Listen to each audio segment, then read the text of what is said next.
আমি প্রায় দীর্ঘ ৩ বছর পর বিদেশ থেকে গ্রামে এসেছি।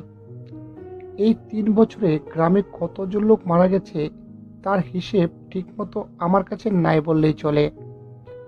একদিন সন্ধ্যাবেলা আমি আমার ঘরে বসে কম্পিউটারে কিছু একটা করছিলাম।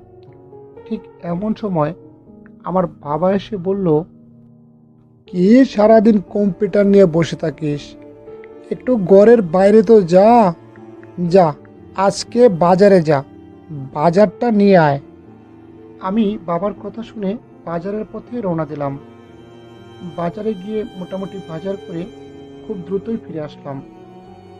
তখন আনুমানিক রাত ৯টার মতো বাজে। আমি যখন শ্মশানের পথ দিয়ে আসছিলাম, ঠিক তখন কেউ আমাকে ডাকলো। শুনছিস, গ্রামে কবে আসলি? সব কিছু ঠিকঠাক আছে? কেমন চলছে সব কিছু? আমি কণ্ঠ শুনে পেছনে ফিরে তাকালাম। পেছনে ফিরে দেখলাম আমার বন্ধু বিজয়। আরে, বিজয় না? কি ব্যাপার, তুই এই রাত্রিবেলা এই শ্মশান ঘাটে কি করছিস? বাড়িতে বুঝি কাজ কাম নেই? আর এই রাত্রিবেলা তোর ভয় করে না? শ্মশান ঘাটে কি করছিস রে? আর কেমন আছিস? সব কিছু কেমন চলছে তোর? কি করছিস এখন? আছে রে, আছে। সব কিছু ঠিকই আছে।